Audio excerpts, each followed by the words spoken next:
everybody. Welcome to the Good Evening Kitties podcast, a Tales from the Crypt review. Today, I'm reviewing Demon Knight. But it's also a very special episode because I have a special guest. Introduce yourself, sir. Hey, everyone. My name is Jonathan. I'm from CryptTube. Glad to be here on the podcast. Thank you for having me, Melissa. No problem. We've been planning this for some time, so it's exciting to get to sit down and chat with you. Yeah, absolutely. I've been wanting to, have an open-ended discussion with you about any Crypt content that, comes up. And, Demon Knight happened to come up for you, and I was more than happy to be here for it. So tell me a little bit about CryptTube. CryptTube is basically a YouTube channel that I host. I basically created it to be a central hub for all Crypt content that, has been found either through promos, trailers, lost video game footage, anything involving the IP itself. I really created it to have fans be able to really go back to, yesteryear and, have, that amazing feeling of nostalgia for the content and for the IP. Because I know for a fact, a lot of, especially promos, a lot of fans really enjoyed the promos and enjoyed the television series for what it was. And, it really resonates with them, and it gets to them in the feels for a bit. And when they see a whole bunch of lost footage for stuff of the series that they either have seen once before and they just oh my God, I remember that. Or, the stuff that, either they didn't know about or something that they did know about, but there's a little bit more information to it. But basically, the entire channel's basis is to connect other Crypt fans to each other and just enjoy and enjoy their love and embrace for the series, Yeah, and I gotta tell you, I'm a bit impressed on some of the stuff you find. I don't know where you get it from. Do you have certain? I mean, I know there's people through you. Did you start the Facebook group? It was started by the admin Eric Okay. Fidry. He started the group. I eventually came across it as a normal fan, and I met him at some point in the group, and I was talking to him, and eventually he made me a moderator. At some point, he saw my dedication to it, and he was like, you know what, man, you're doing such an amazing job with it. Just if you're gonna be the moderator, just go gung ho, run it as you see fit and whatnot. But he really allowed me to have the initiative to put a lot of effort into it by finding the footage and posting it to the group and sharing it with you guys. And him and our other friend Ian are also a great Crypt Keeper fan, Crypt fan in general.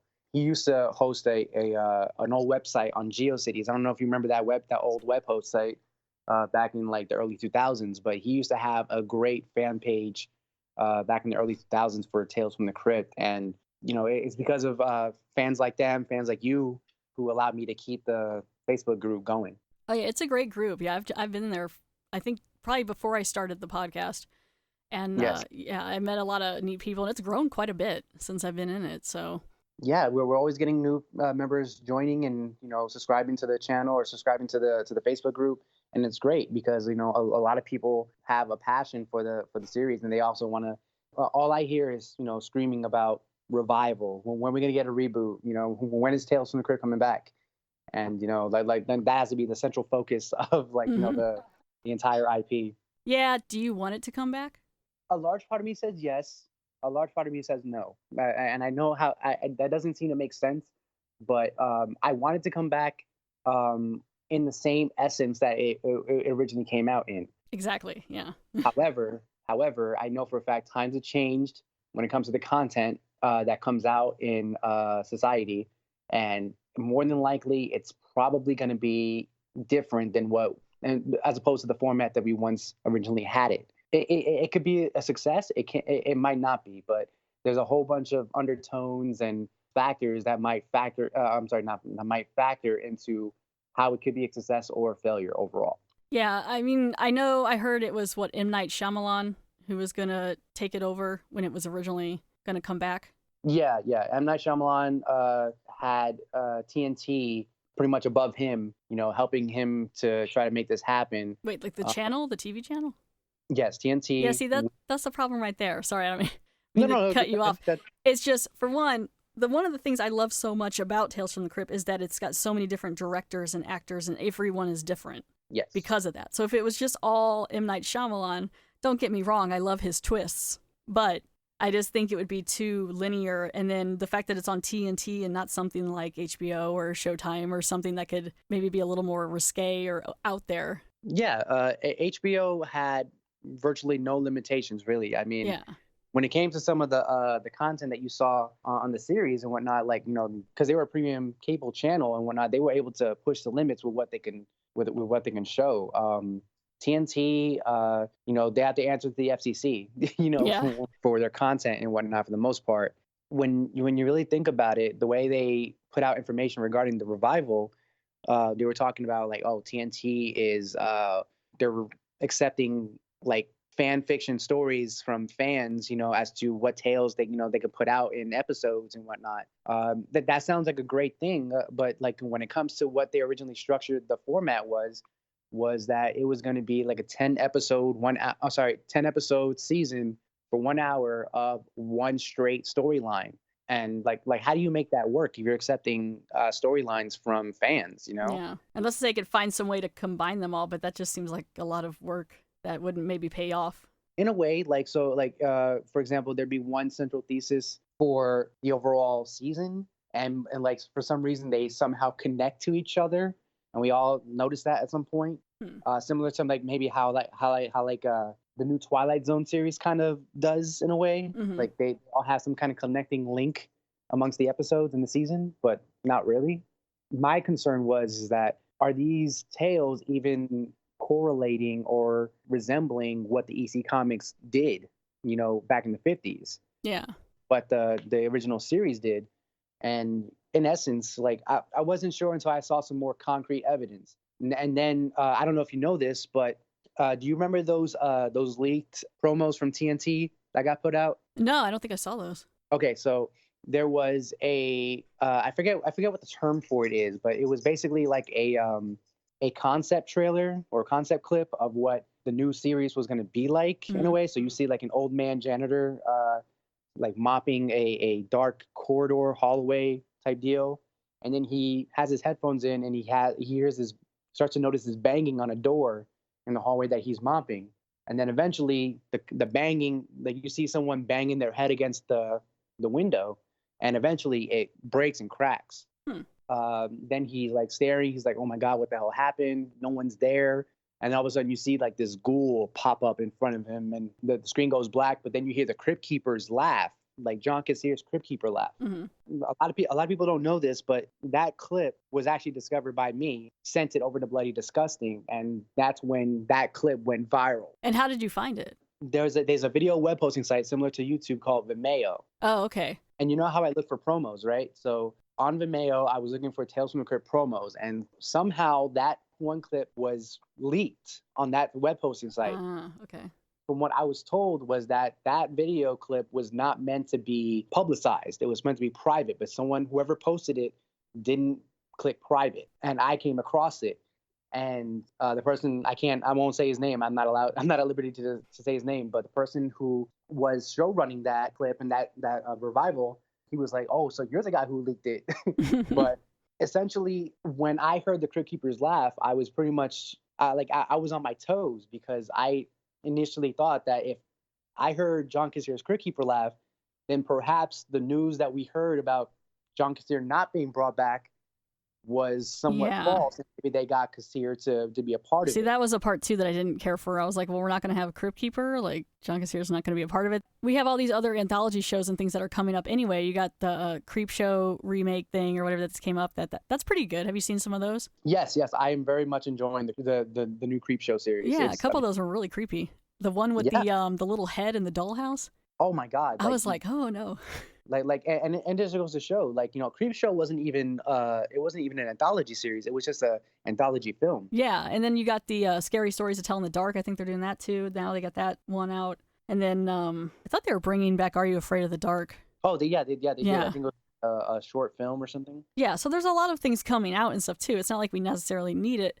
Yeah, for me, I'm not really a huge fan of it coming back. I still enjoy just a lot of the old ones and going back and and seeing it and how it's connected to EC Comics and just the different directors. And I don't know how well it would be done, especially if it wasn't going to have the Crypt Keeper and everything. Yeah, and I thought about that whole concept of John Kassir not being, our master of ceremonies as he usually is.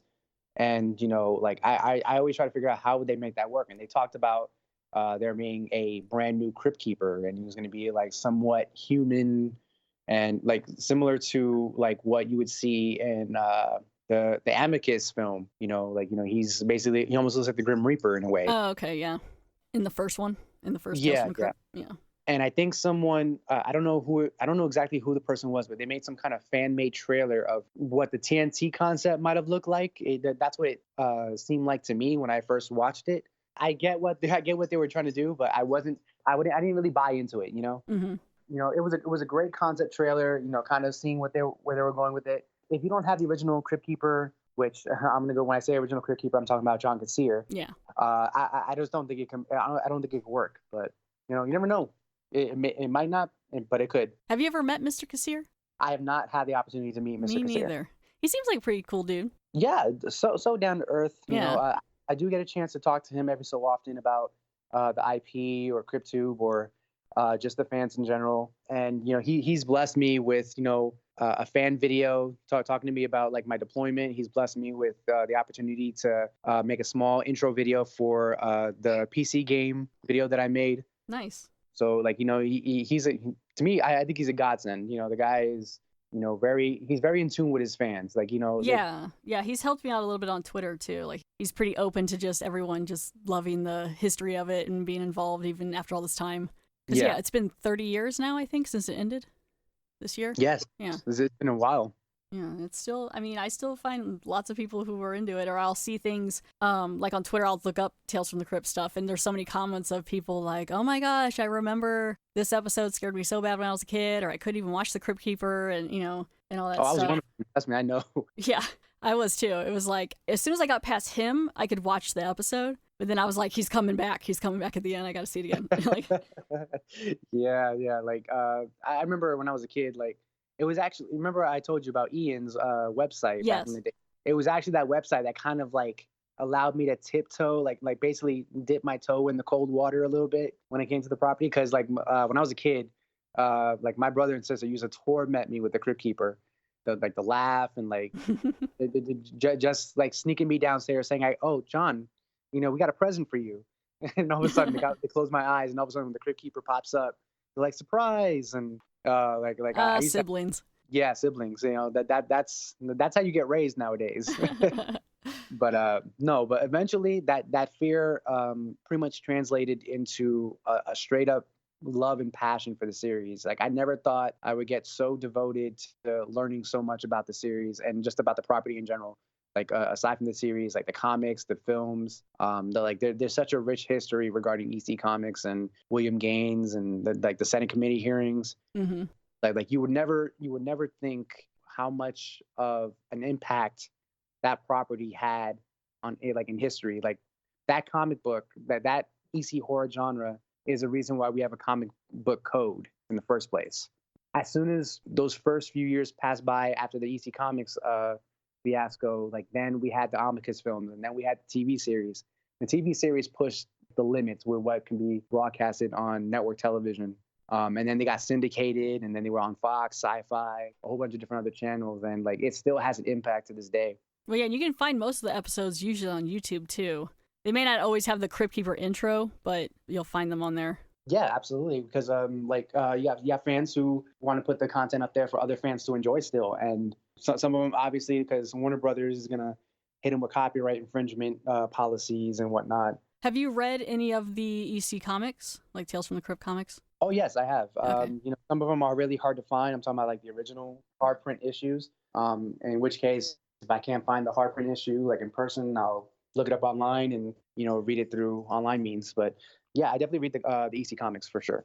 Yeah. How about you? I don't know if I've read too many. I do belong to another Facebook group where it's a lot of EC comic collectors and things. So it's neat to see the different things that these people find, and like they'll go to conventions and pick up really old copies, or some that are really expensive, and some that are in really great shape, and they'll talk about the different things like that, or Vault of Horror, things like that. So that's pretty interesting. I like seeing all the different things that like you and other people find when I'm on the Facebook group, which is it's Group of Gore, right? Yes. Yes, that's what I thought. So if anyone out there is interested in Tales from the Crypt and you want to join a pretty fun group on Facebook, it's Tales from the Crypt Group of Gore on Yes, Facebook. please join. Yeah, it's pretty good times. And then, like I said, there's an EC Comics group out there. And then you have a Twitter handle, right? Yes, Crypt Educator. Okay. And then the other Tales from the Crypt one is Ian, right? Yes. Okay. For some reason, I always get you guys mixed up. I'll see what you guys post differently, and then I'm like, oh, okay, yes, that's got to be Ian. Okay, yeah. But yeah, so let's get on to the next thing here. Now, something I found a little interesting just chatting with you online is that we have an episode that we have complete opposite opinions on. Yes. And that would be Freeze a Crowd. I don't know, it was like a couple months ago or like probably almost like a year ago. And you were like, what are some of your favorite episodes on? And then people were listening to them and you were like, one of mine's Three's a Crowd. And I was sitting there reading it on my phone like, wait, what? Like, how is that? Okay, because I watched that and I reviewed it, and it's probably close to one of my least, if I had to pick. Right. So tell us why. Well, first of all, let me say a little bit about it here. So Three's a Crowd is about, I don't know, this dude, and he's like an alcoholic, and his wife, she's being very secretive, and he's been wanting them to have a baby, and they're just not having great times. But then she's also kind of seeing a mutual friend of them as just friends, but it's very obscure to where he's starting to get paranoid, and then it ends very badly. Right. So what about this episode do you like it? Or why you like it? Would you put it up near the top of some of your episodes? I can say like the top 10? I'd say top 3. Top 3? Yeah. Wow. And why is that? Okay, so just a huge disclaimer right now. The events of that episode is not why I love it so much. You don't like him dragging his dead wife's body across the bridge? Oh yeah, I love it. The reason why I love this episode so much is because, okay, so just take a quick rundown of almost every episode in the show, right? Mm-hmm. A lot of the scenarios that you see in terms of comeuppance and just desserts, they're somewhat cartoonish in a way. The earlier seasons seem to be the most grounded, dark episodes that you get in the entire series. When it comes down to that episode in season 2, I feel like that has to be one of the most realistic scenarios as to what would happen with that kind of situation. So if you really think about it, like there are people like jealousy and insecurity happen to be some of the most powerful emotions that can go through a human being's like mind or like emotional state. You really think about it, that kind of scenario could actually happen. And I'm sure it actually has. We just probably either don't know about it or it's been documented. It's been brought up in news about like a jealous lover killing their ex or their wife because they found out there was some kind of infidelity or some kind of misunderstanding and there was no infidelity, but this guy went out of his way to kill his wife, and all of a sudden like he didn't realize there was nothing going on in the first place. In this story, this guy, he had a troubled history with his friend Alan. His friend Alan had a better outcome of life situations. Like, no, he has a lot. He's richer. He was rubbing it in a bit. Yeah. And he brings it up to his wife. He goes like, he's rubbing my face in his success, and he's doing it like to try to get you back and win you back. This guy literally put his hands on his wife's lap and whatnot. He's like, oh, watch it. I might take her from you. Mm-hmm. It was a history maybe that they had something like a long time ago. Mm-hmm. They were once an item. Okay. And then he was like, oh, I blew my shot. I missed my chance. But watch it. I might take her back from you. So it's like this guy is building up this idea in his head that something might actually happen. He's a drinker. He has violent tendencies, clearly. So a guy who's unstable like this, in that kind of situation, it could lead to something like really bad like this. Not that I'm saying it's warranted, but like the wife and the best friend, constantly like doing things to set up this surprise party for the pregnancy without this guy knowing as a surprise. It kind of accentuated his emotions and his mental idea that something is going on. And then all of a sudden he goes out of his way to kill Alan, and then he goes out of his way to kill his wife Stella. And like the guy's sick in the mind. Like, as soon as he kills her, he goes, you know what? I feel good. You know what? Like, why don't we try this baby out again? Like, let's try to make the baby now. And he tries to do this by dragging her body to Alan's cabin in his bed. Is that what he was doing? Because I'm like, why would he carry her or like drag her dead body to another house for no reason? It was in order to like kind of stick it to Alan. Yeah, like post mortem, like stick it in. Okay, yeah, that is messed up. I don't know if because at first I don't think I caught that because I was just like, why is he moving her body? He put Alan's body up on some antlers on the wall, which I'm not sure how he got him up there. Yeah, neither do I. I don't know if he got like a fucking 12-foot ladder or something. It was all that alcohol gave him all this power. He was able to get him up there and stick him up there with some arrows. Alcohol fueled jetpack. Yeah. But yeah, so yeah, that does make that a little more morbid. The fact that that's what his intention was, and then he heads over there, and then of course opens the door, and it's the party, and everyone's like, "Yay!" and you're gonna be a dad. Yeah, and then like the moment that happens, like everything just comes in straight up clarity to him. Oh my God, this is what was going on this whole time, and it's like it's the most messed up, heartbreaking ending to a Tales episode that I've ever seen. And all of a sudden, it just cuts to seeing her dead body, and it goes black. And you know, it's true what the Crypt Keeper was saying in that outro. Like that's what happens when you let your imagination run away with you. You know, like don't let your emotions or your mental state keep you from trying to see the bigger picture. There's probably more to something than you think. I will give it that, though. I mean, you make a good argument. I will give it that the fact that the guy who's actually having the paranoia doesn't have anything like physically happen to him. That's not always the case. Like I'm by the time this episode comes out, the other one will, that season 5 episode 2, As You Sow. And that one, he's paranoid about his wife cheating, and he hires a hitman that ends up mistaking him as the cheater and then kills him. And so like at the end, it gets him back. But in this one, it's more something he has to live with that he did. The thing that bothers me about the episode is you can see how much this guy is suffering about the fact that he can't get his wife pregnant, that he feels less than. This other guy is spending all the time with his wife, and his wife at no time tries to make him feel better, just in order to give him this surprise party out of nowhere when you can obviously tell he's struggling and getting drunk all the time. And no one at any time is like, you know what, screw the surprise. Sorry, I'm pregnant. It's okay. Please stop freaking out. Like he gets really depressed. Me personally, if I was Stella and I saw my husband in that kind of mental state where he's trying to find this escape in alcohol, and he's starting to develop this mental attitude regarding the situation, I think there's a limit to how much you can keep the game going here. It's not going to be that big of a surprise if you destroy him in the process before he gets there. Some people would argue, okay, no, I think he kind of overshot, where he was going with this whole thing.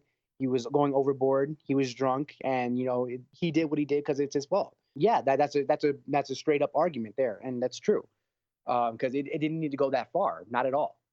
The other argument is that like you see your husband struggling, he's dealing with these things in a terrible way. Don't you think you need to straight up tell him what the hell's going on? Whatever side of the spectrum that you're on in terms of the situation, there are wrongs on both ends. That's exactly why I feel like it's the most heartbreaking, terrible, and darkest ending to a Tales episode that's in the series, and then arguably that's how I feel. Yeah, I mean, I agree. It is a dark one. It's just I don't think it's gonna make my top list anytime soon, because a lot of it. I mean, you put a good argument out there, and I understand that, and I didn't realize the whole connotation of him wanting to get with her in his bed, which is kind of makes it a little more interesting. And the whole time I'm watching it, even from the beginning, I'm just screaming internally, someone say something to him. He's crying. Yes, because why would you keep that information when he's dealing with that? And that's not right. Yeah, but that's how a lot of the episodes are anyway. People just don't talk to each other, which I get it. It's hard. It's hard to talk to people, but I feel like if it's your spouse, maybe you should say something. No, agreed. So you ready to talk about Demon Knight? Oh yeah, let's go. Yeah. So Demon Knight is a 1995 American horror comedy film, according to Wikipedia. It's also Tales from the Crypt presents Demon Knight. It was directed by Ernest Dickerson. It's a pretty decent cast, especially for 95. You got Billy Zane. He does a pretty good job here. He's good at playing a jerk anyway. So yeah. So it's really, I mean, even in Titanic, I wanted to smack him.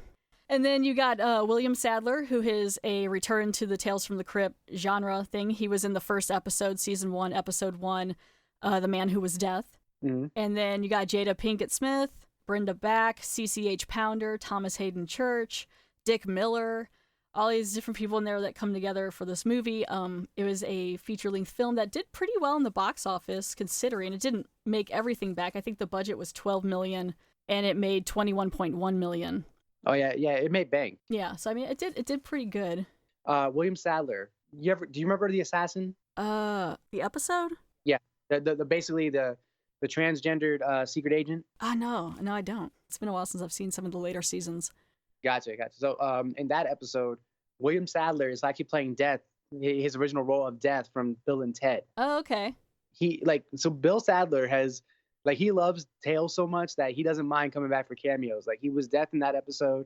He was the mummy in Bordello of Blood, and he was also on the spin-off Two-Fisted Tales. I forget the host's name, but he was basically like the Crypt Keeper for that series, that spin-off Tales. Yeah, I like following him on Twitter. He seems like he's pretty down to earth, and he's just down to have a good time with whatever horror stuff people want him to do. Yeah, he's even said, I even asked him the question, when are we gonna see you come back for the rematch with the Crypt Keeper for Rock Paper Scissors? And he goes, whenever it happens, I'm more than happy to come back and win that set. So then this film will be followed by Bordello of Blood, which is not a direct sequel, but the key artifact, because there's a key that we'll talk about later, makes an appearance apparently in Bordello of Blood. It's been a while since I've seen Bordello of Blood. I remember liking it more than Demon Knight, but I can't be sure until I've seen it again, because a lot of people love Demon Knight. Everywhere I've been hearing about Demon Knight, people are like, oh my god, I've had other people say they want to do the episode with me, and that's why I knew I had to have someone special on the episode to talk about it. I was like, it's been a while. I watched it a few nights ago, and really, it's really fun. And thank you for bringing me into the discussion. I'm more than happy to be here. I'm enjoying this conversation so far about it. Me too. So this plot, it starts out in New Mexico, and it's on a desert road, and you got Billy Zane playing the Collector, and he is chasing Frank Breaker, Breaker, my bad, Frank Breaker, played by William Sadler. And yeah. I have to say, I think this is peak William Sadler when it comes to looks for me. I would say he's a rather handsome fella in this, just with the hair. I think it's this little swoopiness of his hair and the leather jacket. Mm-hmm. But they're driving, and they're the one's chasing after the other. The Collector, we're not sure why, which is another thing I like about the movie, because for the first half hour, you have no idea what this twist is. You think that Billy Zane is the good guy. Yeah, that's true. You do think Breaker is the bad guy of the story in the first few minutes, and then all of a sudden 30 minutes in, maybe even 45 minutes in, you find out it's the other way around. Yeah, and you're like, oh, okay. So then you got Dick Miller playing Uncle Willie, and he's of course drunk, which he plays in a lot of movies. I mean, gosh, he's mostly known for Gremlins, but he's been in so many different movies, just small bit parts. But he has a pretty decent role in this one. And so, let me go back here. So, their cars turn and they crash into each other. It's a huge explosion. I don't know why. Cars explode. It probably shouldn't have been that big. That's what makes me laugh. Is they'll shoot the car and then it's on fire. I'm like, why is it? Okay. It's still fun, but it's I watch certain things. Even in Tales from the Crypt movie from 1973, they had one where I'm like, why did it explode? It defies mechanical engineering and logic, but hey, whatever. The best thing I could say is at least Michael Bay didn't direct this movie. Yeah. You know what I'm saying? So they both walk away unhurt from this crash. And so Frank Breaker gets away, and he tries to steal a car, but he can't get one. So he ends up meeting this drunk Uncle Willie, played by Dick Miller, and he takes him to this decommissioned church that's now a boarding house. Mm-hmm. And it looks like it's in the middle of nowhere. I know it's close to the town, but it looks almost like I think the movie Into the Mouth of Madness or something. It just looks like it's on this hellscape. Yeah, I'm trying to figure out how long they were walking until they got there, because you already know that's a small town. Yeah. How far did you have to go in order to get to that boarding house in the first place? And Uncle Willie's really drunk, so I don't know how he could even get there. I mean, I guess he's used to it, but yeah. Because another part I liked was when Frank took a drink off of Uncle Willie's stuff or whatever he was drinking, and he made this face like he was trying to be cool, but oh my gosh, it's horrible kind of thing. So they get to the boarding house, and he rents a room, and the owner of it is Irene, played by CCH Pounder. Love her. Yes, she's great in this. And then you got Cordelia, who is a sex worker, who I guess they're kind of using this as a partial, not really a brothel, but she works out of the boarding house. Yeah, they're like whatever, as long as she pays us to rent the place, who cares? And then you got the postal guy, Wally. He's played by Charles Flesher, which I didn't realize at first. Roger Rabbit. Yeah, Roger Rabbit. And I recently had him in an episode I reviewed for Werewolf Concerto, so Yep. I didn't notice it at first. And I looked it up, I was like, oh, okay, yeah. Did you know he actually auditioned to be the Crypt Keeper originally? Yeah. So it's kind of interesting. I mean, I guess it's, no hard feelings or whatever. Yeah, like, he was a good sport about it. He was like, I don't mind being in an episode and I don't mind being in the films, though. In some way, he was part of the Tales franchise in some degree. Yeah, that's true. And then there's also an ex-convict or like someone who's on like a work release. She's played by Jada Pinkett Smith, who I think is pretty good in this. Yeah, I'm glad they didn't go with Cameron Diaz. Yeah, I saw that they were gonna have Cameron Diaz as it, and I'm like, I like Cameron Diaz. She's fun, but yeah, I was like, I don't see it. Yeah. Jada Pinkett brought the attitude for that role that was needed. Like, I read the character in the novel. Yeah, I don't think it would have been good because in the novel, Geraldine is a white woman. But, I'm glad that Ernest Dickerson actually decided to talk to the casting director and be like, you know what, let's get Jada Pinkett to do this and whatnot. So, and then you got the cook from the restaurant / thing down the road or whatever. His name is Roach, played by Thomas Hayden Church, who also always plays a jerk usually, and this is no exception. So he shows up because he wants to sleep with Cordelia in a very weird way, which we'll get to in a second. And so he informs the group like, hey, there was a theft on his employer's car. He doesn't realize it's Breaker. CCH Pounder calls the sheriff. So the sheriff shows up with his deputy. And then this is about when things start to get a bit crazy because everyone's starting to get heightened like awareness about something's going down. Frank Breaker is getting nervous. They're sitting there eating and stuff. And there's a fun line there where there's a cat named Cleo in the movie, a little black cat. And Cordelia, the sex worker, is sitting on the table, and the cat gets up there too. And CCH Pounder comes in and is like, "Get that pussy off the table." And then so Cordelia jumps down and grabs the cat. Oh, don't worry. Cleo knows better than to eat that slop. God damn it! Get that pussy off the table. I meant the cat. Cleo. Did I tell you to put him out? I did. I don't know how she got back in here. But even she's laughing like as she says it because she knows it was good. She's like, Yeah. That was a good line. I liked it. The sheriff and stuff show up. Cordelia and Roach are upstairs now doing whatever. And when the sheriff goes up there to check it out, Cordelia is on top of him and he's got it's extremely dangerous to me. He's got jumper cables attached to his nipples and there's like a huge battery and she's just cranking it. Yep, she knows how to turn that man on. I guess. I was like, it was like, geez, though. Hey, some people they have a whole different taste of their kinks. I don't know how that works. I'm pretty sure it's not actually logically safe. Hey, movies, right? I guess whatever works. Yeah. Actually, now I forgot to mention one thing. What's neat about this movie, because it is a Tales from the Crypt Presents, I forgot there is a Crypt Keeper opening scene for this movie. Mm-hmm. Which I had forgotten to mention. It was fine. It was like a shooting of I don't know. It was like a almost seemed borderline softcore kind of thing. Mm-hmm. And then it's Crypt Keeper yelling "cut," and then it's him behind the director thing. And then I gotta say it was a little unsettling seeing him walk. Yeah. See, that was one of the first times we ever actually seen him walk from a far pan to like a close up. And it was great how they handled it. They pretty much green screened an actor's head and pretty much copy and pasted the Crypt Keeper's puppet face onto that body. And it works well. Especially like if you look at it now on like new like HD TV, smart TVs, it doesn't really hold up too much well. But if you really just understand the fact that this was in the 90s and mid 90s to make an animated puppet walk like that, it works. Yeah, I suppose. I mean, yeah, it gets better later on in the end. But yeah, in the beginning, I was like, okay. So then he brings in the episode, which I enjoy because it's, similar to all the series. And at this time in 95, the series is still going on.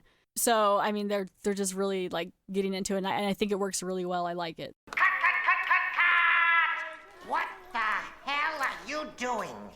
You call that acting? Well, yes, as a matter of fact, I do call it acting. Well, let me tell you something, pal. You're no Gory Cooper.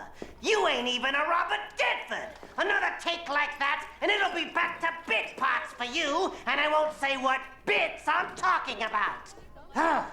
All right, everybody. Reset. Reset, guys. Back to one. Director. How the hell would they dig this guy up? I give and I give and I... Oh, hello, kiddies. So glad you could join me. Your old pal, the Crypt Keeper, has gone Hollywood in a big way. Care to see what I've been working on? So if you're ready, creeps, fasten your drool cups and hold on to your vomit bags. We're going to the movies. Frights, camera, action.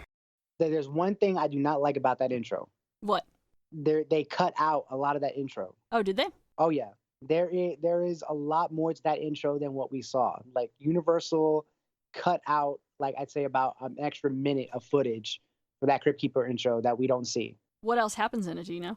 Yes. Okay. So for example, if you watch the music video for Cemetery Gates, right, by Pantera, you'll see an extra piece of footage of the Crypt Keeper he's kind of like in a hearse or whatever, and he's turning towards the camera. Then there's another behind the scenes featurette for You Murderer, which aired on HBO back when the episode was first coming out. You actually see the Crypt Keeper in that same hearse. It's like a hearse limo type deal, and it's on the lot of, I guess, Universal Studios and whatever. Okay.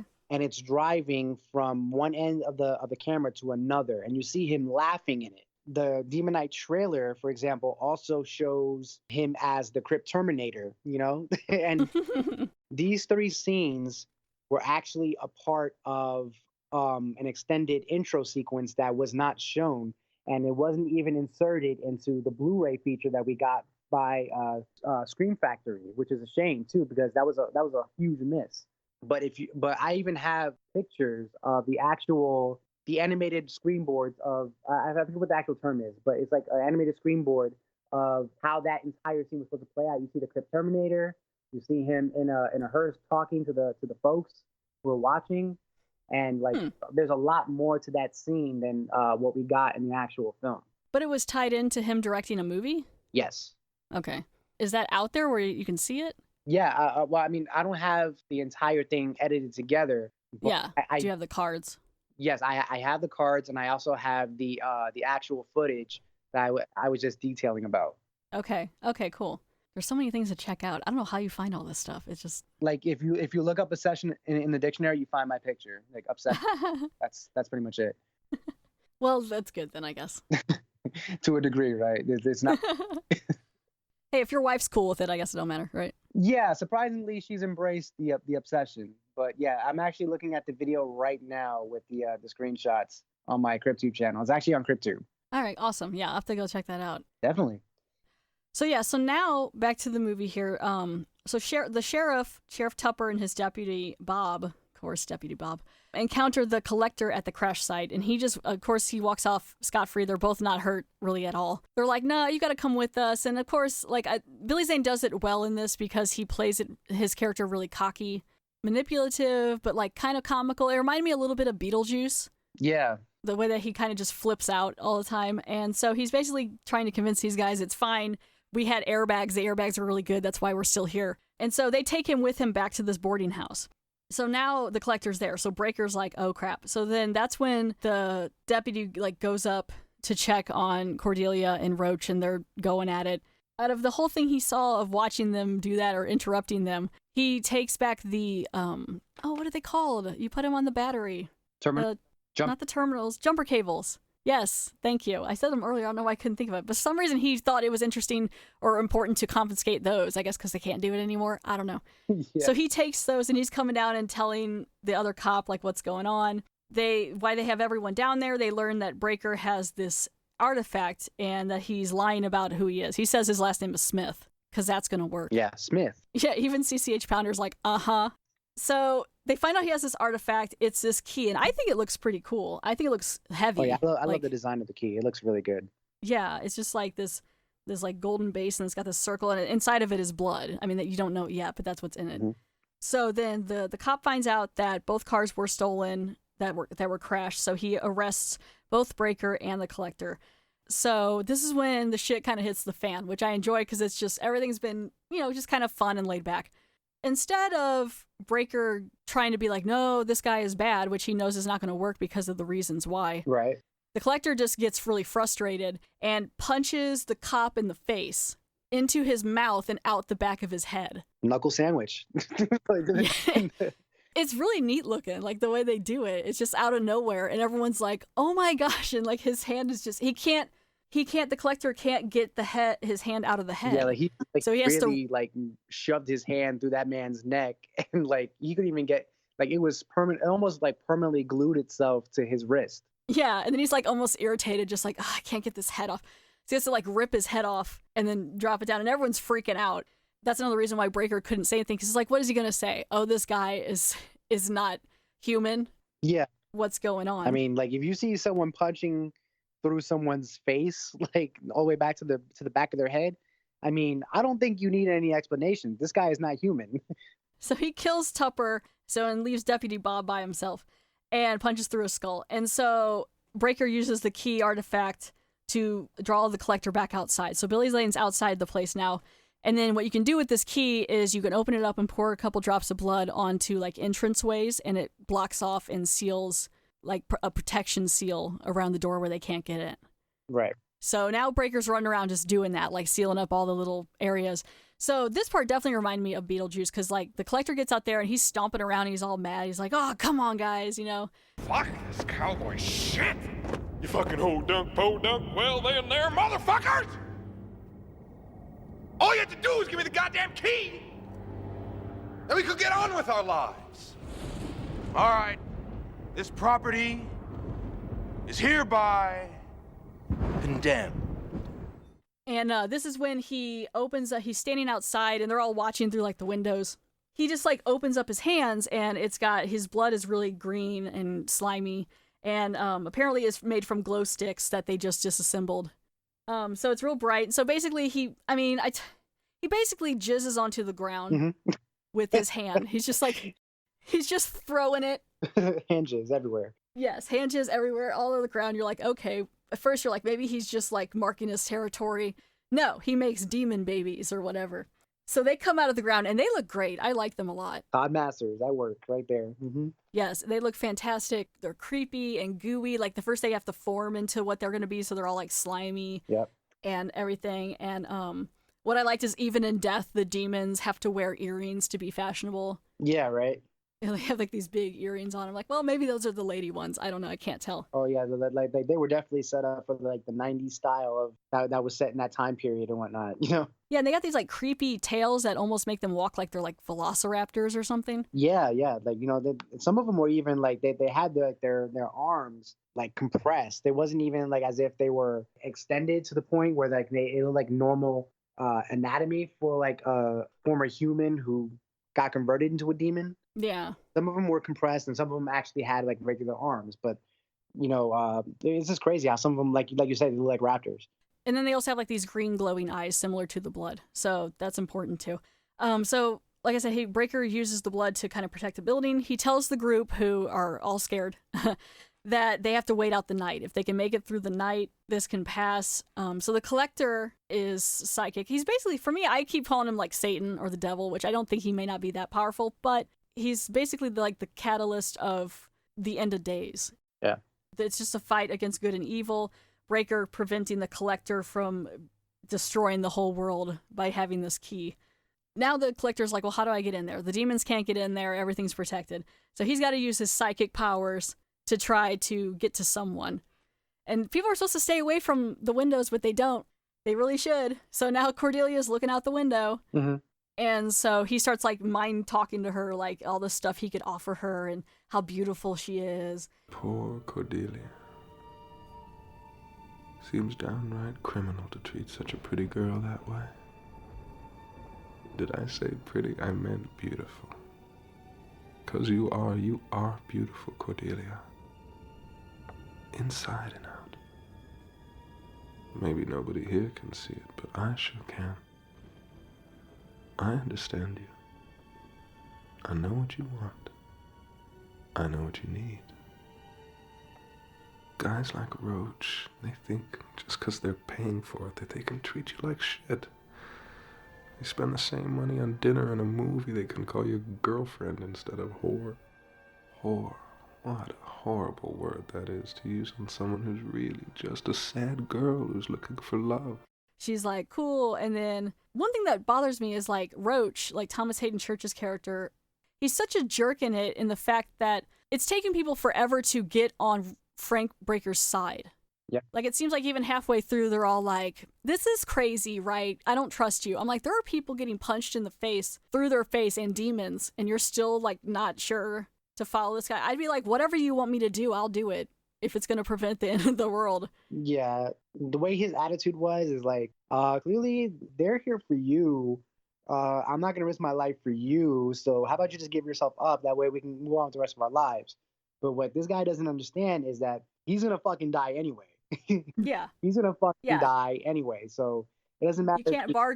You can't bargain with the devil. We've learned that in Wishmaster. Yes. We've learned that in all kinds of movies where it's like you think you're gonna get out of it, and then they're like, nah, JK. Yeah, guess what? You know, you're gonna die anyway, bro. So he's just that much of an egotistical fool. The purpose of his character is just to show that even if you have people who are trying to prevent you from dying and whatnot, like, you are so stubborn and evil to the point where you don't want to listen, and you're pretty much out there for your own benefit, and you don't care about anybody else. Yeah, because then at first, Roach is like, well, I'm just going to leave. I'm just going to go. So he starts to leave. He wants Cordelia to come with him. This is around the time Cordelia was going to get possessed. So goes to go with them. There's like a fight. You find out that like Breaker's got some special bullets. If you shoot them in the eye, it releases their soul or whatever. Mm-hmm. And then they're dead. So that's how you have to get them. So you got to be a pretty good shot. Yeah. Because you got to hit them in the eyes. So Cordelia gets possessed. And now she's really mad at Roach anyway, because he pretty much pushed her out in front of him, used her as a shield in a way, you know, not really protecting her. And she's like, why am I even with this guy? I asked that same thing. Why are you? So she goes upstairs. And so this whole time you find out that Wally, the postal clerk, has lost his job. He's all bummed. He's had a crush on Cordelia for a long time. He's always loved her. And he goes upstairs after she's gotten possessed in the window. I feel like this would have gave it away, but he falls for it hook, line, and sinker. Oh, yeah. Because she's all like, oh my gosh, come here. I can't believe how sweet you've been, all this stuff. And he's just like, oh my gosh, I've loved you forever. It's been probably years that she's never given him more than just friend vibes. Yeah. Oh, yeah. And then he's like, sweet. So then he like kisses her, and then she kills him. And I'm trying to remember, how did she kill him? Once she transformed and whatnot, she had him on the bed, and she was basically like clawing his face like to shreds. Oh yeah, that's right. And as soon as she literally picked him up, claws dug into his face, picked him up one-handed, and tossed his ass out the doorway towards like everyone trying to stop it. So he was dead. Man, these demons are great. Yeah, they're creative. Yeah, I really like the kills and stuff on this. Yeah, because then during this, that's when Irene, or CCH Pounder, is trying to fight him, and there's this really gross scene where the demon hits her arm, and you see the bone pop out and break. Mm-hmm. But then to make it worse, the demon rips her arm off. Yep. And she's just like, oh my God. And so she recovers from that pretty well. I mean, she gets drunk, but she can still move pretty well considering. I'd be passed out. But they kind of like tie her up and everything and wrap her up. And so she's got this little stump, and she's just like, screw all this. So then Breaker kills the Cordelia demon. So she's gone and Wally's gone. They head downstairs.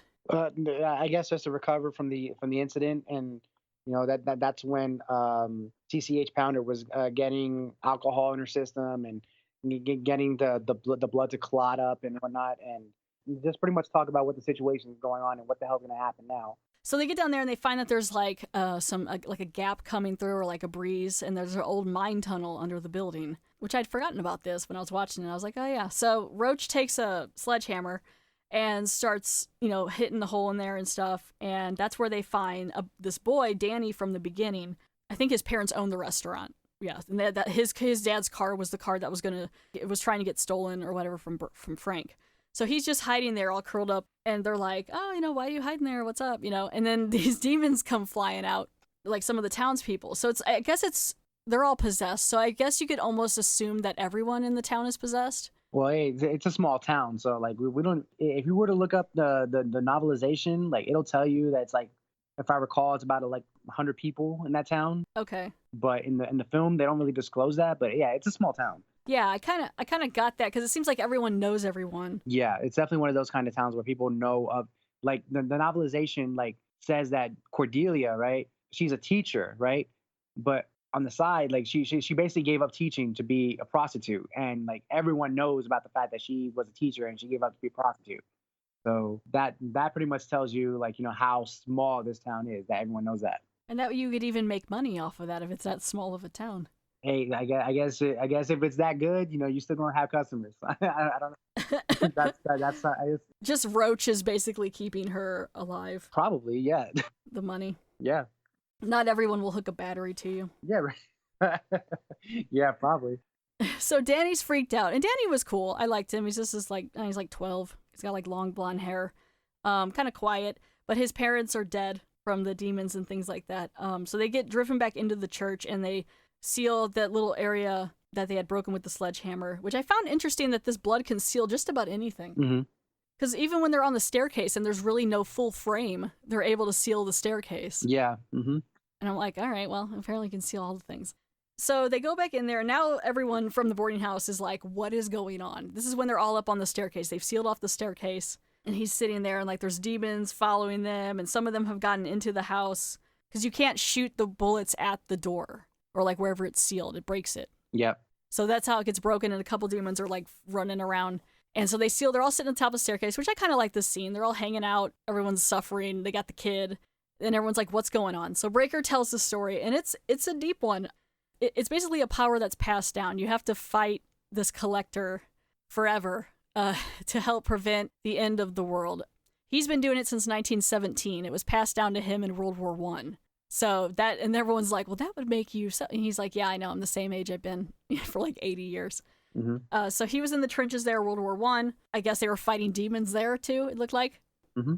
And then the guy in the trench with them was the old fighter, and then he got the blood off that guy, put it in the key, and has had to do it ever since. So he's been doing it for, about 80 years. And we don't even know if the collector that we see in this film was the same collector in 1917. That's the funny thing. So, like, we don't know how many collectors that Breaker has had to kill in order to avoid the end of days. So, like, that just tells you something. Yeah. But I was also thinking, because, I guess that would make sense, but I was also thinking that maybe it was the same collector for the past 80 years. Could be. And that you have to pass it down every time one's killed. Yeah, it definitely could be. So, I mean, that could be too. But yeah, I could see him maybe fighting multiple until you think you found the right person to pass it on to. Or I guess you have to die in order to pass it on. Right, right. And it also goes back, like, when he got this power from feeling the key, this demon stuff goes all the way back to the beginning. So you got Jesus on the cross. You got the two dudes next to him. Mm-hmm. You're seeing, like, a lot of visions, like, of suffering and collecting the blood and the key. And so this thing has been going on since the beginning of everything. Mm-hmm. There's been tons of people fighting these collectors, and it seems exhausting to me. I can't imagine, like, looking over my shoulder for, like, 50 years as this thing is just slowly following me. Yeah, and when you inherit those powers and right now and that responsibility, like, all those memories, even from the beginning, get like, they hit you like as if you were a part of it. It's almost like a huge flashback, as if you experienced it. That gives you all the in-depth knowledge of the history of what's been going on and the gravity of the situation. Like, like that is at that point you have that tattoo on your hand, that star tattoo on your hand. Right there. That's the huge gravity of the situation right there in your hand. Yeah, it's a lot of responsibility because when you get that key too, you get these 7 stars, and there's it's like a cluster. But as they start to form into like a circle, I think it's more dire that there's going to be an issue with this collector. Because in the beginning, that's what Breaker was getting upset about. He could tell it was coming. So like in the storyline, so the Earth is created by God, and then the demons have used 7 keys to focus the power of the universe into their hands. When God created light, it scattered the demons, which to me reminded me of like when you turn on the light from roaches and they scatter. Mm-hmm. Yep. They scatter the demons, the keys get scattered. Breaker has the last key, and he has to protect it. Because the demons have the other keys. Yes, so it's very crucial right now that this is being protected. So we're coming close. Someday it's not gonna work, Yeah. It could be the next couple 100 years, but you never know. Yep. So when you have the key, like I said, you're immortal. You have to pass it on, refill it with your own blood when you die. So he's telling everyone this, and everyone's like, oh my gosh. And even here, Roach, played by Thomas Hayden Church, is still not quite believing it. He thinks if he just gives this key back, he will get to leave and everything will be fine. It's like he didn't hear any of the story. Yeah, pretty much. He was just like, oh, what? Key? Okay, nothing. I'm not scared of demons. So he tries to like comfort Frank, and he's like, oh, hey man, I get it and stuff. And he steals the key out of the side of his pocket. So now Roach has this key, and you're like, great. So this is when they realize through all this story that Danny disappeared, the kid. So they'll start looking for him, and they head up to the church attic to look for him. And that's when they find out, Irene and Bob find out that Wally, the postal clerk, had been planning to attack the post office with a bunch of weapons. Mm-hmm. And so there's like a trunk of all these guns and things, like a lot of guns, and for just one dude. So it's like kind of a throwback to like the whole postal clerk going postal Oh, yeah. kind of thing, Special delivery. And what I find interesting too is, so they go up to the attic and they find that Uncle Willie's up there and he's getting drunk. Obviously, there's a bunch of alcohol. That's where they find the guns. And the kid, yeah. He's hanging out with Danny, and Danny's reading Tales from the Crypt comic books. Yeah. And just chilling out like, oh, my parents are dead. Look at this comic book. Like, I'm sorry, Dick Miller. Dick Miller had me rolling with that line. He's like, hey, I found the kid. I bet he found you. Yeah, he's just out there like, no, I'm helping. I'm drinking this. And CCH Pounder's like, give me that alcohol. My arm has been ripped off. Leave the bottle. Yeah. Oh, crusty bitch. Oh, man. See, I watched that movie too much to just memorize all the lines. That's just too much. Uncle Willie gets possessed by the Collector. No, Uncle Willie. And he looks pretty awesome. Yeah. Yeah, he's like, it's usually the face you see when you look up the movie. It's like him real close up. But the way he gets possessed is kind of fun because it's always like a play on, which I guess he's already tried to convince Geraldine, right? The Collector did. Yeah. Yeah, he failed to convince her. Jada Pinkett Smith is like, mm-mm. Do me a favor. Don't scream. Just hear what I've got to say. And then scream. You're so young. You've got so much to live for, and yet where the hell are you? You're stuck in this house. You're stuck in this town. There's a great big world out there, Geraldine. You should travel. You can see it all. I can help you.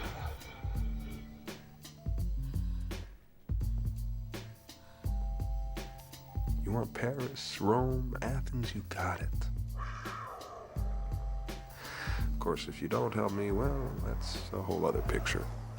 But it's always like, how beautiful you could be, or the things you could have, the money you could have, or in Uncle Willie's case, all the women who are naked you could have. Yep. And so he ends up in his little dream sequence or whatever, what he could have. He walks onto this tropical bar and the Collector's behind there making drinks for him. And it's just all these beautiful women who are naked and loving all over him and stuff. And he's like, yeah, okay. So. Holy shit. Hi, Uncle Willie. Poor Uncle Willie. You look like you've had a long, hard day, Uncle Willie. I bet you could use a long, hard one. Ooh, I know I could. Here you go, Uncle Willie. Oh, yeah. Oh, gee. Oh, my goodness. Oh, my God! Uncle Willie, are you okay? Try mine.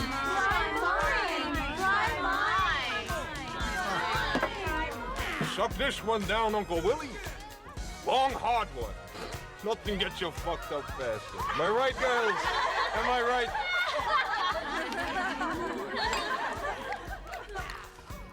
He's looking at you, Uncle Willie. Yeah, he casted some porn stars for those roles, right? Oh, yeah. Yeah.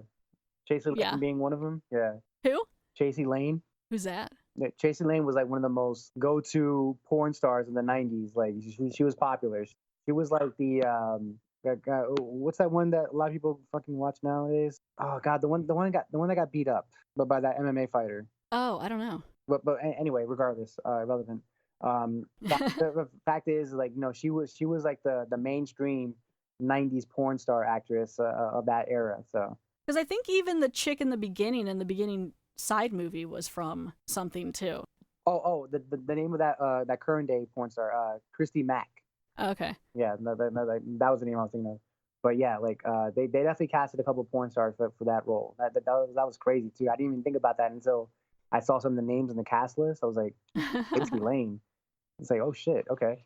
So Uncle Willie gets possessed and he starts attacking everybody. And so while everyone's fighting Uncle Willie, this is when Roach has the key and he's like, hey, Collector, how about I give you this key and you let me go and I'll just walk out of here.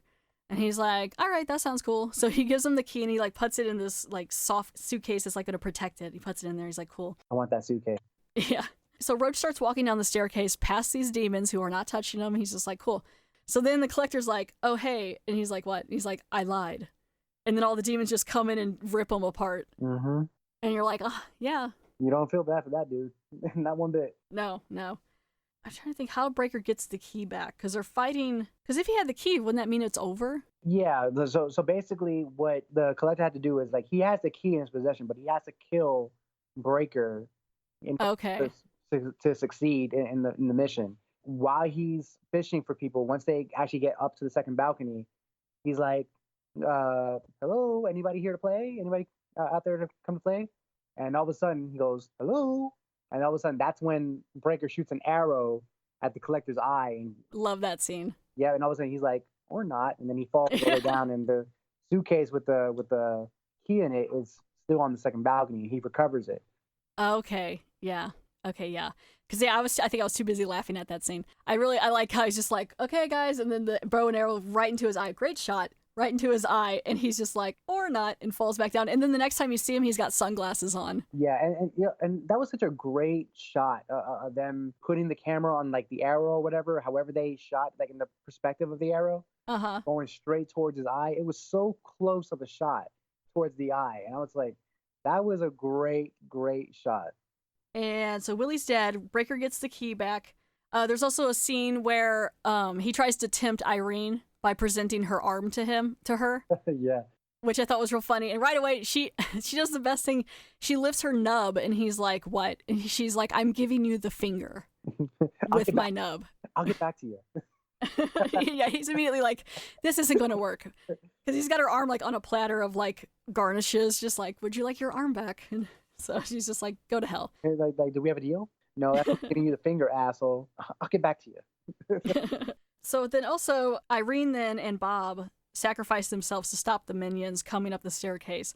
I feel like they didn't really have to. I mean, did it really slow anything down? The Collector ended up there with them anyway. Yeah, I don't think they realized that by their sacrifice and whatnot that he was still going to be alive. I think they did it to take care of all the demons that they had coming for them. I mean, because if you think about it, a large explosion of that yield with all those grenades, that would have been enough to blow those demons' heads off, which would have caused their eyes to be blown off too. So true. That would have taken care of those demons. However, it's not. Well, I mean, we'll get into it later, but like, there's a certain rule about a high-level demon as opposed to the low-level demons that plays a factor later in the third act. But there is one thing I want to note on too about these demons.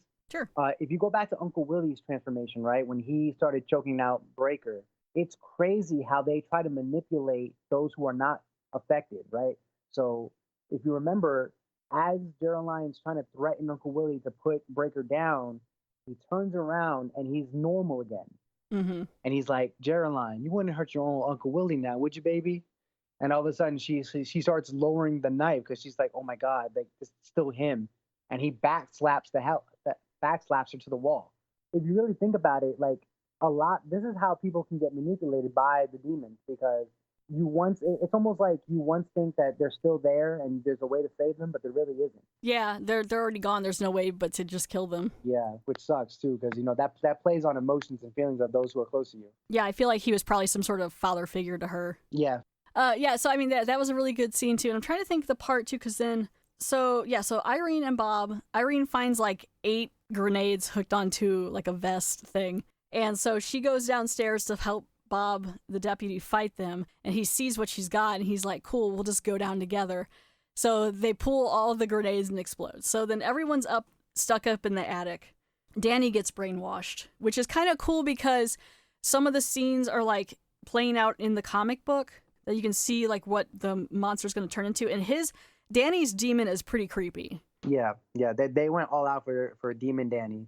Yeah, his face, it's like his mouth is like split in half, kind of like open, and then there's like a big old tongue. Thing concept art for Demon Danny, like Demon Danny he almost looked like a bull in a way. Like he had like straight up long ass horns with a snout. They went the other way with it, and like trust me, like I definitely like where they went with it.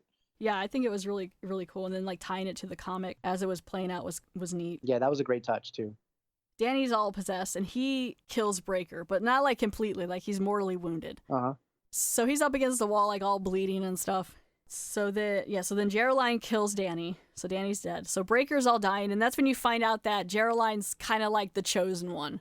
So Jada Pinkett Smith's character is supposed to be the next one to go on, and she's like, wait, what? I'm just an ex-convict. I don't know if I want this like thing. And she seems like she's gotten attached to him pretty quickly. Yeah. It's been like 5 hours, and she's like crying. So yeah, she mentioned it when she first like spoke to him, when she talked to him about the whole like, oh, I didn't mean to put a knife to your throat type deal, and they sat together. And she goes like, yeah, I know you didn't mean to and whatnot, but there's something about you, and you're okay of a guy. And then he even goes and asks her, did the collector try to possess you? That's the reason why he didn't succeed, because you are the chosen one. This is exactly why I'm here. But see, like Irene could have been the chosen one. He didn't succeed with her. Yeah, that's true too. Yeah, I mean, it could also be like maybe deep down she knew that she was meant to be the guardian, so she kind of was drawn to him, kind of thing. So she finds out she's the guardian. She's like, all right. Breaker dies, and so she's able to like put his blood or whatever in the key. And so now it becomes like this whole other thing of her and the collector fighting each other. Everyone else is gone. It's just like this battle thing. And so she waits for him to come up to the attic. She covers herself in a lot of this blood. It's soaked all the way down her clothes, which brings on a goof later in a bit, because she's soaked on the clothes, and he comes up there. The collector's all like, I know you're up here. Okay, so just come out. And she comes out, and he goes to like, I guess, shake her hand or grab her hand. And then the blood burns him because it's like this special blood. So then he's all mad. So then it gets real funny because then he's just like, okay, here we go. So he just like grabs her and like he throws her into the tub, and he's got her wrapped up in a sheet or in the shower curtain so he can't touch her. But he's like running the water all over her, and she's screaming, and she's got the key, and it's like, I think it's still kind of open and maybe dripping out the blood because you need the blood in there. Yeah. Which I was thinking it was a problem if it ran completely out of blood, but I don't think that's the case. If they just need the keys. Oh no! Like it was definitely specific to the key rule where Breaker even mentions to all of them, like, so what happens when the blood runs out? He goes, they bring back the darkness. Okay, because it seems like though, I mean, well, because she doesn't really put the blood back in the key from Breaker actually until the collector's gone. Well, what I'm thinking happened is that like he didn't manage to empty it all out. Okay. Because she was able to like, there was some that was pouring out, but then she knocks the key, the other end of the key, into his eye to distract him and put him in pain for a bit. And then she swallows, I guess, whatever like amount is in there in order to like, keep the whole battle going. But like a little bit left in there. Yeah, it just seems a little convenient. Yeah, trust me, it's really convenient of a situation like where you would think like, it looks like it's all empty. Yeah, so like he's got her in the shower, and he washes her off so well that her clothes becomes completely white, which would not happen. I don't think you can wash blood out that easily. With Tide or something like. Yeah, but then I was also like, well, he is like a devil demon thing. Maybe he just could do that. So this part I thought was funny because he wraps her up in the sheet, and he's got her by her feet, and he just drags her down these stairs, and you can tell it's gonna hurt. It's just like boom, boom, boom, and he's dragging her, and the whole time he's just talking like, I can't believe we're doing this. You could have just, And so this whole time she's got a mouthful of this blood that she drank off of the key. She also, like you said, took the key and hit him in the eye, so then now he doesn't have the sunglasses on. They were like his favorite pair or something because she hit him again, and he didn't like that. He made a big loud noise. Which, speaking of noises, what's with all the, like the puma sounds? What do you mean? Or whatever in this movie. There's like 3 or 4 sounds where like anytime the demon or something gets attacked, it's like, row! Like I chalked that up to the Raging Bull soundbite. the Raging, like all you hear is a straight up snarl of a bull. Is that what it is? Sound like a puma? Yeah, like one way or the other, they took a soundbite of a puma or a bull. They mix it up a little bit, and all you see is that type of sound. But Yeah, because he makes that sound there, I think, there too. And so this whole time he's dragging her and talking to her, she's got this mouthful of nasty old blood just in her mouth, and it's kind of dripping out a little out of her mouth. And so it kind of looks like maybe she had like a cut lip or something. And so he doesn't really get suspicious, but he does ask her, like, why aren't you talking? You were so talkative. Right. Like a second ago. And so he's got her up and he's like dancing with her, and she's just this whole time trying to like not swallow this blood. And you're just waiting because you're like, I know what she's going to do. Yeah. And so he starts like talking to her, and I don't think he was completely sincere, but he was also like, hey, girl, I feel like we have a connection. You could be my queen of the darkness or whatever if you want. And then his flame penis gets out of control. Flame penis? Yeah. It's kind of funny because it's like, yeah, it just shoots out of his pants, like out of his jeans. It's just like a big long flame that's like flying out. And he's like, whoa, down boy. Sorry about that. I know what you're thinking. He's got the key. What else could he possibly want now? I want you. You know, no one's ever brought a demon knight over to the other side before. Well, not in one piece anyway.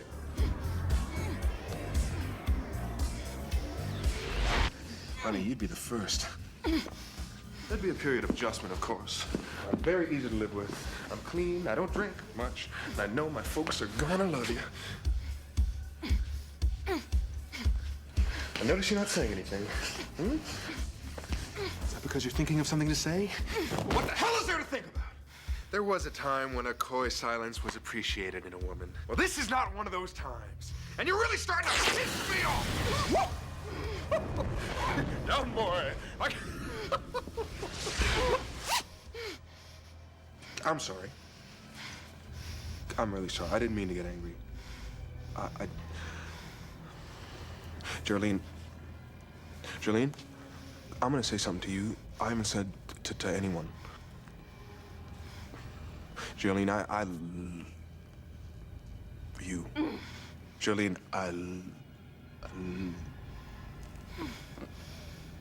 you. Geraldine, do you think you could ever find it in your heart to possibly me?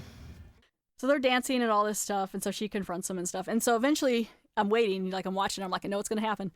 She spits the blood from the key into his face, and then he changes back to his original form, which was pretty sweet. Yeah. And gets destroyed. So then that's when at dawn she goes back and she fills it with the blood, which apparently, like I looked up some of the trivia. I don't think that would actually happen, because if he had been dead and his heart had stopped, the blood would have been flowing like it was. Yeah.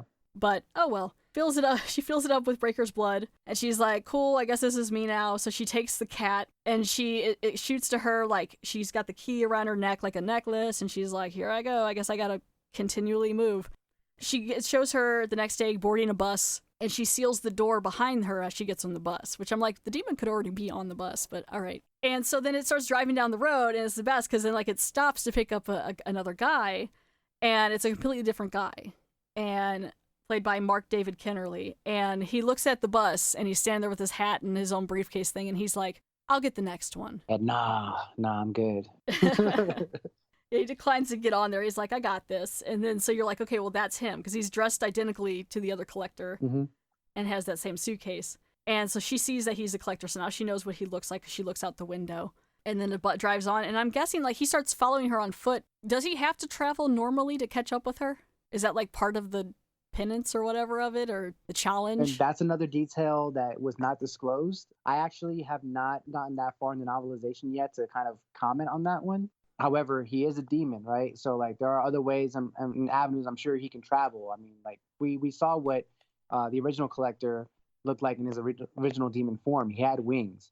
So chances are he could transform and travel by air if he need be, but we probably just didn't see that. I figured that he would be able to keep up with her more. Like maybe Breaker wouldn't have been able to hold off the collector that long if that's how he could travel. Right. And like we don't even know how in depth Breaker's methods were to try to to stay away from the collector in the first place. Like he had to do some crazy shit to stay off the radar or constantly and stay in movement. I mean, because the guy said he's been doing it for about 80, 90 years and whatnot. Yeah. He even mentioned himself as an old man running out of time. Like we don't know what his methods were or like how he had to go about staying away off of the collector's radar. Chances are he probably had to do some really, really crazy off the wall type stuff in order to do so. I don't think I'd want that responsibility. Sounds exhausting. I mean, yeah, you constantly got to watch your back. Like okay, so I could die at any moment for any reason. And that's crazy too, because like you may be technically immortal, but we've never seen what could happen if like Breaker got hit by a car or something. And Yeah.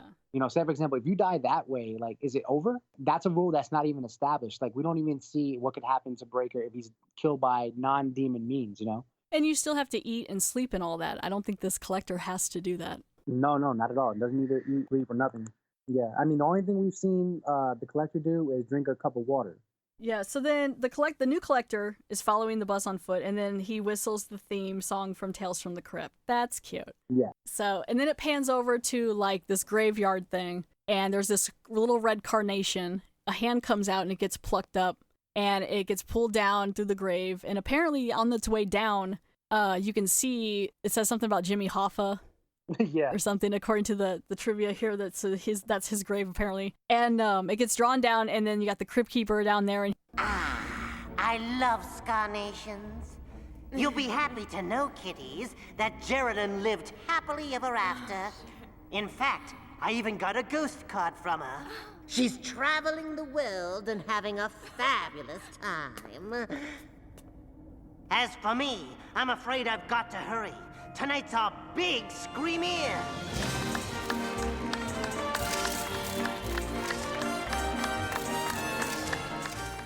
And yeah, so then it closes up the movie, and that's the end. I'm still convinced that the Crypt Keeper lives in New Mexico because, like, come on, like if you're digging out a rose or a scarnation from the grave in New Mexico, then that's where your crypt is. I'm convinced that the crypt is in New Mexico somewhere. That's an interesting thought. I didn't think about that. So his crypt is in New Mexico, and he's half Egyptian. Yeah. Mm-hmm. All right. Yeah, and I mean, he's definitely... I also think he gets a little bit crazier in the later seasons of the show. Like, and he wears a lot more outfits. I feel like they put a lot more, like, suits and, I don't know, like, just more full outfits than he was in the first couple seasons. Oh, yeah. He definitely developed a personality. He definitely became a little bit more open. Yeah, and then there's so I have some IMDb trivia here I just want to go through real quick. There's just a couple things I thought was kind of interesting. So for the set, it was like in an airplane hangar. So they had birds that were always nesting in the rafters of the set. So it would cause audio problems. So before each take, they would shoot a blank gunshot to startle and quiet the birds. Each take. So it's like, you messed up your line, hang on a second. Pfft. Okay, everybody go. Yep, true. And those birds would continuously flock into those rafters, and they be shitting on the set. Yeah. I wonder how many times they had to like reshoot because someone just got it on the shoulder. Like probably a couple times, and that little incident, that event actually got detailed in the Blu-ray featurette. Yeah, I also thought it was interesting too that they said CCH Pounder was fitted with a fat suit to help disguise her arm after it was ripped off. So I guess like she tucked her arm inside the fat suit, but she's always kind of been a curvier lady anyway. So I mean, I didn't think it looked too bad on her anyway. But yeah, she's always been curvy. I think they wanted like a heavier set woman as far as I was tracking. But like CCH Pounder's performance and audition was so good that they were like, let's get CCH Pounder to do this, and we'll put her in her fat suit, because she was skinny. She was skinny in that time frame, and okay, they were like, we're gonna put her in her fat suit and whatnot, and give her like this motherly type, homeowner type deal personality, and that's when they put her in the fat suit for that. Yeah, it didn't look too bad. There was a little parts where I could see it. Yeah, definitely. Any closing thoughts on Demon Knight? Overall, great opening story for the Tales Cinematic Booniverse, as I like to call it. It's a shame that we didn't get any proper continuation of it. As we all know, like Tales from the Crypt is an anthology series, and the films were meant to be an anthology series too. However, they were supposed to correlate properly with one another. But due to what happened with Demon Knight and whatnot and the sequel, it sucks that it didn't get the proper send-off that it was supposed to. Demon Knight overall, it definitely was a traditional Tales episode in movie form. The only problem is it's original content. It has nothing to do with the EC Comics, period. It takes the elements of an EC comic and makes it into a film format. But the characters are great. The premise was awesome. The Crypt Keeper intro and outro sequences were awesome. I hate the fact that we didn't get a full intro sequence. There might have been a little bit more context regarding the story that we didn't get, just for the fact that it's a Crypt Keeper sequence. More Crypt Keeper for me is a great Tales episode or movie. Period. So when it comes to the Blu-ray release of the film and whatnot, I was deeply upset that we didn't get that extended footage. The movie for me, like 10 out of 10 for me. 10 out of 10. Wow. Yeah. I was expecting a lot because I know people. It's been a long time since I've seen it, and a lot of people were like, "Oh my gosh, Demon Knight." And I wouldn't say it was amazing, but it was very good. It was very enjoyable. It kept me interested. The kills and the creatures were fantastic. It was funny, a little action-packed. The plot it was pretty solid. I liked all the throw-ins of the Crypt Keeper and the theme song and the comic book. Mm-hmm. I mean, without that, you wouldn't have known any different, really. Yeah, I mean, I'd probably give it, like an 8 out of 10. Okay, yeah, that's fair. Absolutely. It's pretty good, especially in the whole Tales from the Crypt section, considering it's not an anthology like the previous two were. Yeah. Even though it's like a 20-year gap now in a different production company. But still, I recommend it, definitely. Well, Jonathan, thank you so much for talking with me today. This has been awesome. Yes, it's awesome to be part of the podcast and whatnot. I definitely would love to be a part of the show a little bit more, if you don't mind. Whenever you got an episode coming up and you want me to be a part of it, I'm more than happy to be here. That sounds good. I'll keep that in mind. And I would love to have you on CryptTube as well. So, whenever I have a discussion for CryptTube, I'd love to invite you and discuss what's going on in one of those episodes as well. Yeah, we've had to talk a little bit about a couple things to maybe touch on. Yes. Is there anything else you want to plug? Yeah. So basically, with CryptTube and whatnot, in case you guys haven't figured out or realized, I was away for about 9 months on a deployment. So there was an episode that I was currently working on in production that I never got a chance to finish or even be able to post because lack of Wi-Fi or internet I have very limited capabilities out there, guys. Basically, I have one coming up called the Tales Cinematic Booniverse, which details the 3 film layout that we had, including Demon Knight, Bordello Blood, and Ritual. And there's a whole bunch of details regarding those films, behind the scenes, and a lot of stuff that is not really touched upon in terms of the rules of the key that I really wanted to talk about in that episode. So that's going to be coming up soon. And then the next one's going to be the Psyche of the Crypt Keeper. That one detailing about how the Crypt Keeper is the way he is, and how did he get that way? We all saw how he was born, but what made him what he is, and is it all in his mind? Or are the tales that we see in these episodes or even the movies, are they all in his mind, making these up in order to appease his pleasure of the macabre, or just to cope with who he is? He's a undead living cadaver making tales up just to appease his mental psyche. For example, going back to Demon Knight, the collector says, "Wow, who makes up all these rules?" Well, technically the Crypt Keeper does, because this is his tale, right? So that's exactly why I want to touch on that subject, and that one's going to be coming up soon too. Well, there you have it, kiddies. I hope everyone has a great holiday season and a happy new year. Thank you all for your support of the Good Evening Kiddies podcast this year and for listening. If you have a question or comment, please email the podcast at goodeveningpod@gmail.com. There's also a Twitter page that's @GEKPodcast or @GEKPodcast. Please leave a review at Apple Podcasts or iTunes or whatever they're calling it now, or on Pod Republic, or you can leave one on Facebook, or anywhere else you can leave comments.